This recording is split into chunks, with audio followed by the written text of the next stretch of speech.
Hello दोस्तों, नमस्कार। Toppers notes के करंट अफेयर क्लासेस में आपका एक बार फिर से बहुत बहुत हार्दिक स्वागत है। और मैं हूं Manish Kumar, current affair faculty on this channel. तो दोस्तों, आज है 8 जुलाई और अपन आज 8 जुलाई का करंट अफेयर पढ़ रहे हैं। ठीक है, तो करंट अफेयर स्टार्ट करने से पहले हमारे चैनल को सब्सक्राइब कर लीजिएगा, जिससे कि आपको डेली का अपडेट मिलता रहे। जो भी हमारी वीडियोज़ आएंगी वो आप पढ़ लीजिएगा उनको, वहाँ से काफ़ी कुछ सीखने को आपको मिलेगा। तो चलिएगा, अपन स्टार्ट करते हैं आज का करंट अफेयर, 8 जुलाई का करंट अफेयर। तो देखिएगा, आपको पता होना चाहिए आज के करंट अफेयर में आपको जो स्टार्ट करूंगा वो एक दवा से स्टार्ट करूंगा। मतलब एक दवा है जिसका नाम क्या है, रेमडेसिविर। ये काफ़ी चर्चा में दवा रही है अभी। ठीक है, रेमडेसिविर ये एक एंटीवायरल ड्रग है। एक्चुअल में इस दवा को क्यों बनाया गया था ये पहले आपको पता होना चाहिए। तो इस दवा को जो एक आपने देखा होगा एबोला वायरस, ठीक है, एबोला, एक एबोला वायरस आया था। इस वायरस को के उपचार के लिए ये वाली दवा बनाई गई थी, रेमडेसिविर। ठीक है, लेकिन जब इसका क्लिनिकल ट्रायल हो रहा था, इस वैक्सीन का जब क्लिनिकल ट्रायल हो रहा था, तो वहाँ पर देखिए ये दवा फेल हो जाती है।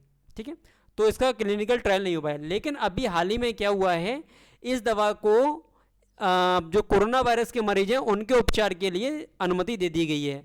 तो सवाल इस बात पर भी उठ रहा है कि जो दवा एबोला वायरस में कामयाब नहीं हुई, क्या वो कोरोना के मरीजों को ठीक कर देगी? लेकिन इससे बहुत सारे मरीज ठीक भी हुए हैं। इसीलिए भारत का जो एक DCGI होता है, अर्थात drug control general of India, इसने, ये एक संस्था है भारत की, इसने इसको परमिशन दे दी है, कोरोना वायरस के मरीजों को ठीक करने के लिए इस दवा का उपयोग किया जा सकता है। ठीक है, इसने परमिशन दे दी है। एक्चुअल में DCGI क्या है, ये एक संस्था है जो कि एक अन्य संस्था के अंडर में काम करती है। तो ये अन्य संस्था का नाम क्या है, CDSCO, अर्थात central drug standard control organisation. तो इसके अंडर में ये DCGI काम करता है, drug controller general of India, जिसके अध्यक्ष आपको पता होगा डॉक्टर VG सोमानी जी हैं। तो ये रहे इनके अध्यक्ष। ठीक है, यही संस्था है जो ये अनुमति देती है कि कौन सा वैक्सीन ह्यूमन ट्रायल के लिए जाएगा और नहीं जाएगा, अर्थात किस दवा से मरीजों का इलाज किया जा सकता है और किससे नहीं किया जा सकता है। जैसे कि आपको पता होगा भी हाल ही में ये वैक्सीन भारत बायोटेक कंपनी के द्वारा बनाया गया था, इसका नाम क्या है, कोवैक्सीन, जिसको ह्यूमन ट्रायल के लिए परमिशन मिल गई है। उसको परमिशन भी इसी नहीं दी थी। और एक और वैक्सीन है जिसका नाम क्या है, जाइकोव-डी। ठीक है, जाइकोव-डी। तो ज़रा कमेंट बॉक्स में बताओ ये वैक्सीन किस कंपनी के द्वारा बनाया गया है। मैंने पिछली क्लास में इसको पढ़ाया हुआ है। ये भी एक और वैक्सीन है जिसको ह्यूमन ट्रायल के लिए अनुमति दे दी गई है इसी के द्वारा। ठीक है, तो ये एक अन्य कंपनी है जिसने इसको बनाया है। तो ये रही आज की पहली न्यूज़ कि अभी हाल ही में क्या हुआ है, कोविड-19 के मरीजों को उपचार करने के लिए DCGI अर्थात drug control general of India ने एक ये कंपनी है जिसका नाम क्या है, हिमालयन एनवी, इस कंपनी ने इस दवा को बनाया था, है ना। इस कंपनी की दवा जिसका नाम क्या है, रेमडेसिविर, DESREM, है ना, इसको अनुमति दे दी है। किसके लिए, कोरोना वायरस के मरीजों को उपचार करने के लिए। ठीक है, ये एक जेनरिक दवा है, एथिकल नहीं है। ठीक है, दवाएं दो प्रकार की होती हैं, एक जो जेनरिक होती है और एक एथिकल होती है। ठीक है, तो ये जेनरिक दवाइयाँ वो जो सस्ती दवाइयाँ होती हैं। ठीक है, तो ये एक सस्ती दवा है। और जेनरिक दवा के और भी फीचर्स होते हैं, वो तो आपको एक अलग से वीडियो बढ़ाऊंगा, उसमें बताऊंगा जेनरिक दवाएं क्या होती हैं और एथिकल दवाइयाँ क्या होती हैं, ये सब समझा दूंगा, है ना। तो एक जेनरिक दवा है और अभी इसको क्या दे दिया गया है, भारत में बेचने के लिए अनुमति दे दी गई है और उपचार भी इससे किया जा रहा है। अब बात करते हैं अपन म्यालन एनवी कंपनी के बारे में थोड़ा सा। तो ये कंपनी क्या है, ये विश्व की दूसरी सबसे बड़ी जेनरिक दवा बनाने वाली कंपनी है और इसका हेडक्वार्टर आपको देखने को मिलेगा कहाँ पर, USA में। ठीक है, एक जेनरिक दवा बनाने वाली एक कंपनी है ये म्यालन एनवी। तो इस कंपनी का लोगो आपको दिखा दूँ मैं, ये देखोगा, ये देखिएगा यहाँ से। ठीक है, ये क्या है, म्यालन एनवी कंपनी, इसका ये लोगो है। इसका हेडक्वार्टर आपको कहाँ पर देखने को मिलेगा, ये USA में। ठीक है, तो पहली न्यूज़ इस प्रकार से हमारी समाप्त होती है। तो पहली न्यूज़ रिलेटेड थी किससे, रेमडेसिविर दवा से, जो कि ये वाली है। ठीक है, तो डेली करंट अफेयर क्लासेस में आपका हार्दिक स्वागत मैं करता हूं और आप हमारे चैनल को सब्सक्राइब कीजिएगा और हर एक न्यूज़ को पढ़ते रहिएगा। चलिएगा अपन नेक्स्ट न्यूज़ पर चलते हैं। आज की सेकंड न्यूज़ क्या है, देखिएगा। अभी क्या हुआ, हिमाचल प्रदेश, है ना, एक ऐसा राज्य बन गया है, देश में पहला ऐसा राज्य बन गया है जिसने प्रधानमंत्री उज्ज्वला योजना का जो लक्ष्य था उसको पूरा प्राप्त कर लिया है। अर्थात राज्य में रह रहे सभी लोगों तक LPG कनेक्शन प्रोवाइड करा दिया गया है। तो हिमाचल प्रदेश पहला ऐसा राज्य है जिसमें 100% LPG कनेक्शन मिल चुका है ना, ये आपको पता होना चाहिए। तो इसमें जो हिमाचल प्रदेश के मुख्यमंत्री जी हैं, जरा उनसे मिलिएगा, ये रहे हिमाचल प्रदेश के मुख्यमंत्री, ठीक है, सीएम ऑफ हिमाचल प्रदेश। तो हिमाचल प्रदेश के मुख्यमंत्री का नाम आपको पता ही होगा, क्या नाम है इनका? इनका नाम आपको मिलेगा क्या? जयराम ठाकुर, ठीक है, जयराम ठाकुर। ये हिमाचल प्रदेश के मुख्यमंत्री हैं। और हिमाचल प्रदेश के अभी वर्तमान में राज्यपाल कौन है? तो ये रहे हिमाचल प्रदेश के राज्यपाल, और इनका नाम क्या है? इनका नाम आपको मिलेगा दत्ताचार्य जी, ठीक है, बंडारू दत्ताचार्य जी। ये इसके कौन है? गवर्नर हैं।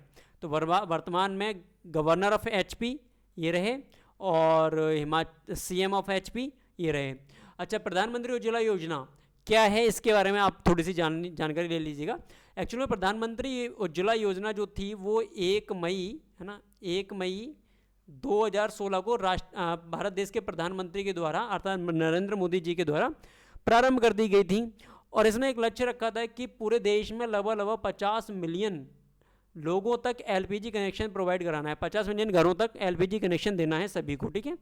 तो क्या हुआ, इसने ये अभी भी जारी है, लगातार चल रहा है इसका प्रोसेस। और एक डाटा के अकॉर्डिंग अपन देखेंगे तो सितंबर 2019 तक इसने 8 करोड़ लोगों का लक्ष्य प्राप्त कर लिया था, अर्थात 8 करोड़ लोगों तक एलपीजी कनेक्शन पहुंच चुका है। तो ये रही प्रधानमंत्री उज्ज्वला योजना। तो यहाँ के सीएम मैंने बता दिए, राज्यपाल मैंने बता दिए।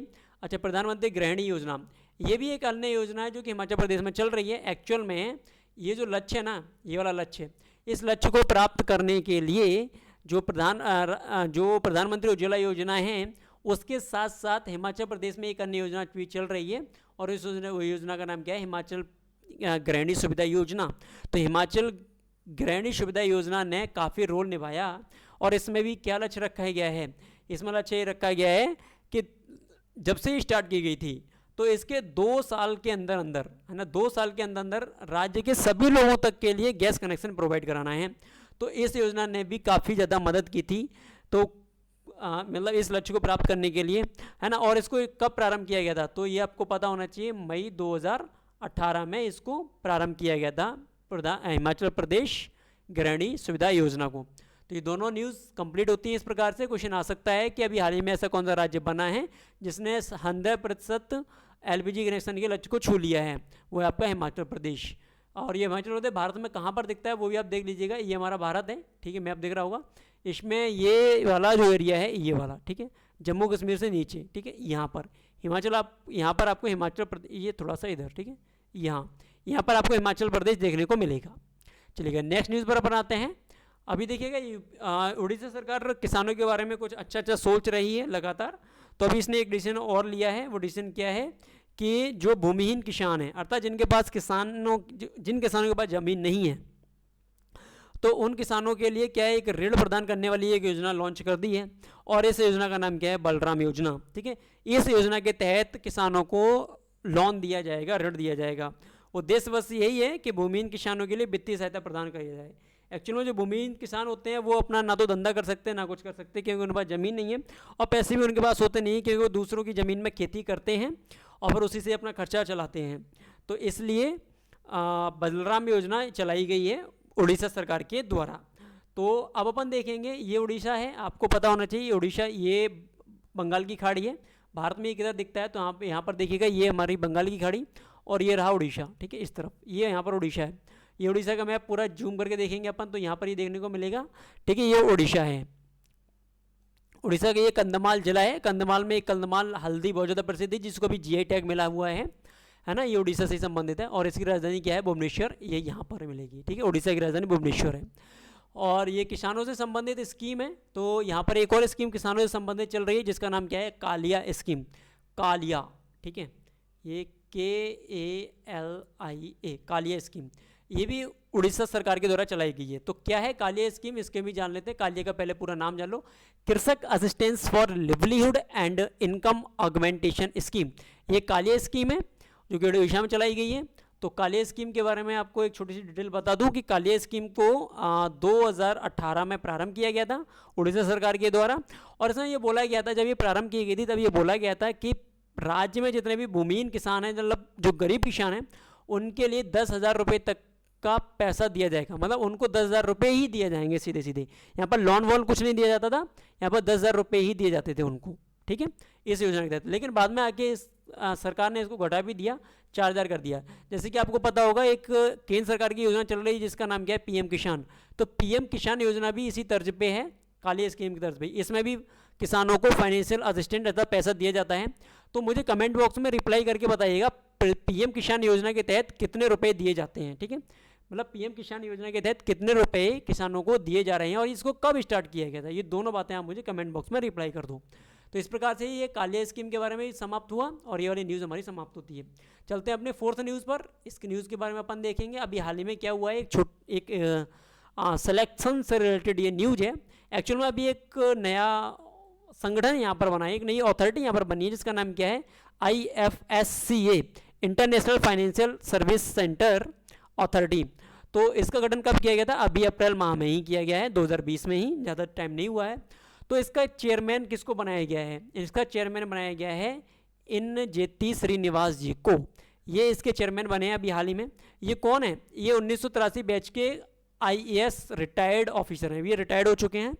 और आपको पता होगा IFSCA का काम क्या है, क्यों बनाया गया है इसको, तो आइए समझते हैं इसको। एक्चुअल में जो देश में बहुत सारे अंतर्राष्ट्रीय वित्तीय जो सेवा केंद्र हैं, ठीक है, तो इंटरनेशनल फाइनेंशियल सर्विस सेंटर, इनमें क्या होगा, जो सभी वित्तीय सेवाएं होती हैं इनको विनियमित करने के लिए एक एकीकृत निकाय बनाया गया है। जैसे कि इंटरनेशनल वित्तीय सेवा केंद्र जितने भी हैं अंतर्राष्ट्रीय स्तर पर, तो उनमें जो देश के जो अन्य वित्तीय केंद्र होते हैं उनको पूर्ण रूप से एक ही स्थान पर देखने के लिए इसको बनाया गया है। और इससे पहले जो भी ये नहीं था तो यहाँ पर एक काम अलग अलग संस्थाओं के द्वारा किया जाता था।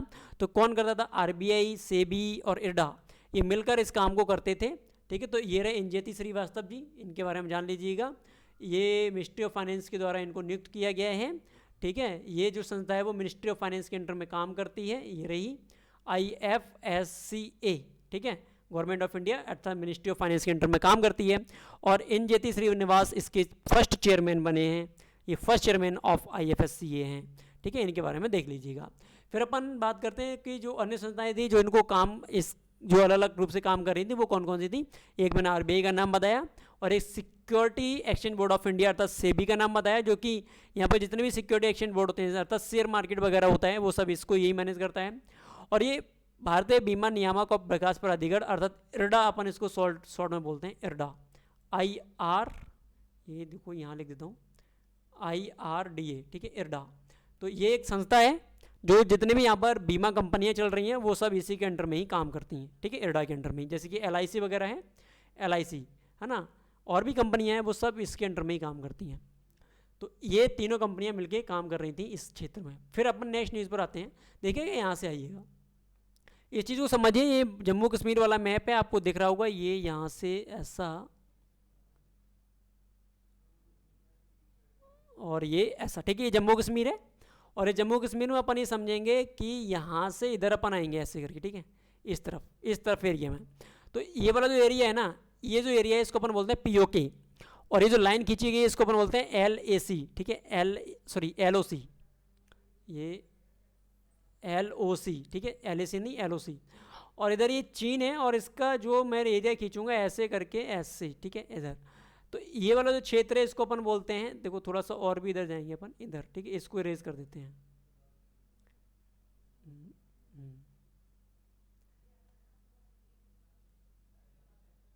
ये वाला एरिया इसको अपन बोलेंगे अक्साई चीन, ठीक है, अक्साई चीन क्षेत्र। तो ये अक्साई चीन होता है। और ये जो लाइन खींची है उसका नाम क्या है, LAC, line of actual control, जिसके लिए अभी वर्तमान में बहुत ज़्यादा विवाद चल रहा है। ठीक है, तो इसी से अभी चीनी सेना पीछे हटने लगी है, आपको पता ही होगा, पिछले क्लास में आपको बता चुका हूँ, 7 तारीख की क्लास में, तो 7 जुलाई में। और ये जो POK है, अब देखो क्या है, जो ये वाला जो हिस्सा है ना POK, वो पाकिस्तान ने कब्जा रखा है, अर्थात इसको पाकिस्तान ऑक्यूपाइज कश्मीर बोलते हैं। ये भारत का जरूर था लेकिन इसको पाकिस्तान ने कब्जा कर रखा है इस पर। और इस पर मिलकर चीन और पाकिस्तान दोनों मिलकर क्या कर रहे हैं, इन यहाँ पर जो भी नदियाँ बहती हैं उन पर प्रोजेक्ट बना रहे हैं, ठीक है, परियोजनाएं बना रहे हैं नदियों पर। तो इसलिए अभी हाल ही में क्या हुआ है, जम्मू कश्मीर के जो ये वाला इलाका है, मुजफ्फराबाद वाला जो ये इलाका है, ठीक है, ये वाला, ये एक्चुअल में इसी POK में ही आता है। तो इस इलाके में यहाँ पर हाइड्रो प्रोजेक्ट वगैरह बनाने के लिए बहुत ज़्यादा विवाद चल रहा है। तो यहाँ की जनता विरोध कर रही। तो आपको पता होगा, देखो कोयला हाइड्रो प्रोजेक्ट जो कि जम्मू कश्मीर में बन रहा है, ये भी चीन और पाकिस्तान मिलकर बना रहे हैं इसको। हाल ही में इसके साथ जो और भी नदियाँ हैं, जैसे कि नीलम नदी है और झीलम नदी पर है, इसमें जो भी अवैध बांध बनाए जा रहे हैं, इसके कारण पीओके में क्या हो रहा है, चीन और पाकिस्तान के खिलाफ लगातार व्यापक प्रदर्शन हो रहा है कि आप यहाँ से इन बांधों को हटा दो। ठीक है, तो ये न्यूज़ है आपके सामने छोटी सी। तो इस प्रकार से अब ये बताइए मुझे कमेंट बॉक्स में कि कोयला हाइड्रो प्रोजेक्ट किस नदी पर ये वाली परियोजना चल रही है। तो ये रही कोयला हाइड्रो प्रोजेक्ट, इसका मैप आपको मैंने दिखा दिया है। ये गिलगित बाल्तिस्तान वाला एरिया है। ठीक है, यहाँ से ये पूरा ये इलाका ये देख सकते हैं अपन। ठीक, इस प्रकार से थोड़ा सा अपन को दिखता है। चलिए नेक्स्ट न्यूज़ पर अपन चलते हैं। अभी हाल ही में आपको पता होगा ये जोया खान जी के बारे में, एक जो कि कौन है, ट्रांसजेंडर जी। ठीक है, ट्रांसजेंडर है। तो जोया खान ये थोड़ा सा पढ़ी लिखी है, ज़्यादा है ना, एजुकेटेड है। तो अभी इन्होंने क्या किया है, CSC को ऑपरेट करने वाली, एक्चुअल में भारत में सबसे पहले CSC को ऑपरेट करने वाली भारत की पहली ट्रांसजेंडर बन चुकी हैं। कौन, जोया खान जी। ये कहाँ की रहने वाली हैं, गुजरात के वडोदरा की। तो गुजरात के वडोदरा की रहने वाली जोया खान जी CSC को ऑपरेट करने वाली भारत की पहली ट्रांसजेंडर ऑपरेटर बन गई हैं। और एक्चुअल में इन्होंने क्या लक्ष्य रखा है, इन्होंने ये लक्ष्य रखा है कि यहाँ पर जो भी ट्रांसजेंडर समाज है इसको क्या करना है, पूरी डिजिटल रूप से शिक्षित बनाना है। तो इन जोया खान जी को मत भूलिएगा, मैं इनसे आपको परिचित करवा दूँ। ये हैं जोया खान जी, देखिएगा ये आपको मैप में दिख रही हैं, ये जोया खान जी हैं जो कि एक क्या है, ट्रांसजेंडर हैं। और ये ट्रांसजेंडर कौन होते हैं ये आपको पता ही होगा, और नहीं पता है तो कमेंट बॉक्स में बताइएगा मुझे, और तो मैं पूछिएगा मेरे से और फिर मैं आपको अगली क्लास में बता दूंगा। ठीक है, चलिएगा। तो CSC के बारे में आपको पता ही होगा। CSC क्या होते हैं, कॉमन सर्विस सेंटर। ऐसे सेंटर्स ओपन किए गए हैं ये, जहाँ पर सरकार के द्वारा जितनी भी सुविधाएं चलाई जा रही हैं, जो भी योजनाएं चलाई जा रही हैं, वहाँ पर अपन इनका डिजिटल रूप से यहाँ पर लाभ ले सकते हैं। ठीक है, अर्थात सरकार तक पहुँच रख सकते हैं अपन इनके द्वारा। पावर टू एम्पावर अर्थात डिजिटल इंडिया को बहुत ज़्यादा बढ़ाने के लिए ये CSC स्टार्ट किए गए हैं। चलिएगा, इस प्रकार से ये रही जोया खान, और इस प्रकार से हमारी ये वाली न्यूज़ समाप्त। चलते हैं अपनी अगली न्यूज़ पर। तो देखेंगे अभी हाल ही में क्या क्या है। आपने देखा होगा चीन के 59 ऐप बंद कर दिए गए हैं भारत सरकार के द्वारा। तो इसमें क्या हो रहा है, बहुत सारे ऐप भी बंद किए गए हैं। तो कुछ अब ऐसे ऐप लाए जा रहे हैं जो कि इन 59 ऐप की सब्स्टिट्यूट अपन को मिल जाए। सब्स्टिट्यूट मतलब इनकी जगह दूसरे और मिल जाए। तो अभी हाल ही में क्या किया गया है, यहाँ पर पहला सोशल मीडिया एप्लीकेशन लाया गया है। इसका नाम क्या है, एलिमेंट्स। ये इसका उद्घाटन किसने किया, लॉन्च किसने किया, तो इसको जो उपराष्ट्रपति वेंकैया नायडू जी हैं उनके द्वारा इसको लॉन्च किया गया है। और एक्चुअल में ये जो ऐप है वो 8 भाषाओं में उपलब्ध है। ज़रा देखिएगा ये दिखने में कैसा दिखता है, ये देखिएगा यहाँ से देखिए। ठीक है, ये देखिए, ये एक ऐप है, एलिमेंट्स नाम से इसका नाम है इसका। ये भारत का पहला सुपर ऐप है। ठीक है, इंडियाज़ ओन सुपर ऐप, ये भारत में बनने वाला सबसे पहला सुपर ऐप है। और इसे ये 8 भाषाओं में अवेलेबल है। उपराष्ट्रपति वेंकैया नायडू ने इसका उद्घाटन किया, लॉन्च किया इसको।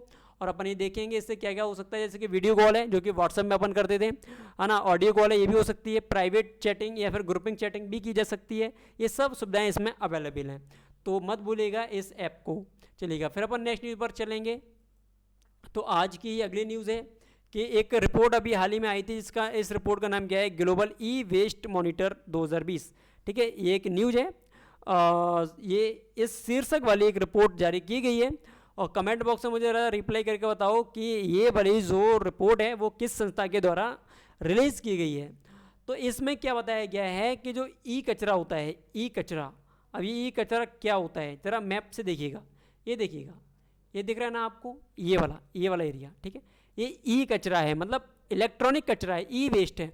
जैसे आपने देखा होगा CPU वगैरह ख़राब हो जाते हैं, और कुछ इलेक्ट्रॉनिक मोबाइल्स होते हैं, ये मतलब जितना भी इलेक्ट्रॉनिक सामान है वो समाप्त खराब हो जाता है, तो उसका कचरा इकट्ठा होता है।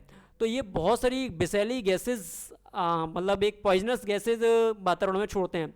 तो इसका रिसाइकिल होना बहुत ज़रूरी है, लेकिन अब रिसाइकिल नहीं हो पा रहा है। और अपन देखेंगे कि 2019 में पूरे विश्व में सबसे ज़्यादा कचरा योगदान करने वाला जो देश था उसका नाम क्या था, चीन था।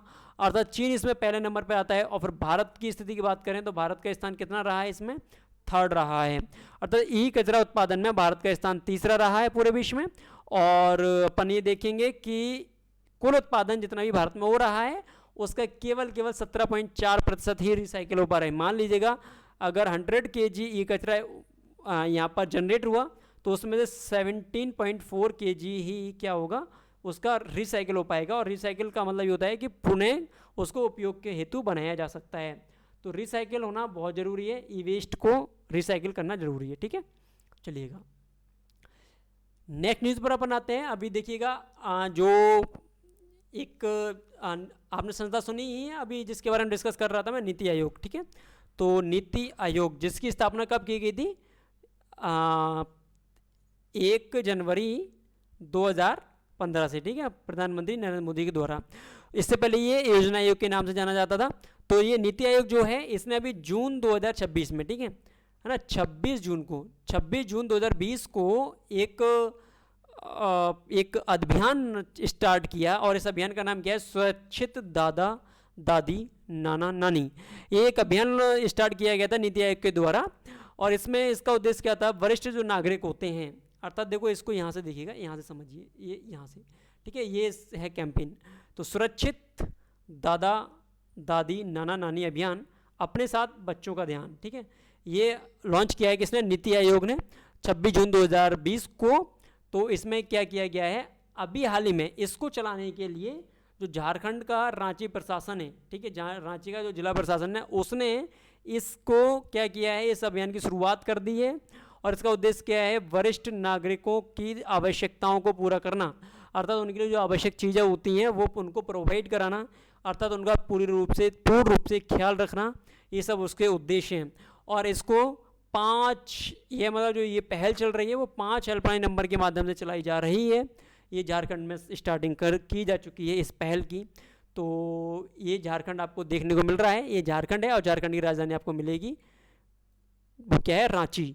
और वर्तमान में एक क्रिकेटर, ठीक है, जिनका नाम मैं यहाँ पर लेना चाहूँगा, भारतीय कैप्टन भी रहे हैं, जिनका नाम क्या है, MS धोनी। ठीक है, इनका हाल ही में जन्मदिन मनाया गया था कुछ ही दिन पहले। ज़रा मुझे कमेंट बॉक्स में बताओ कब इनका जन्मदिन मनाया गया, MS धोनी का।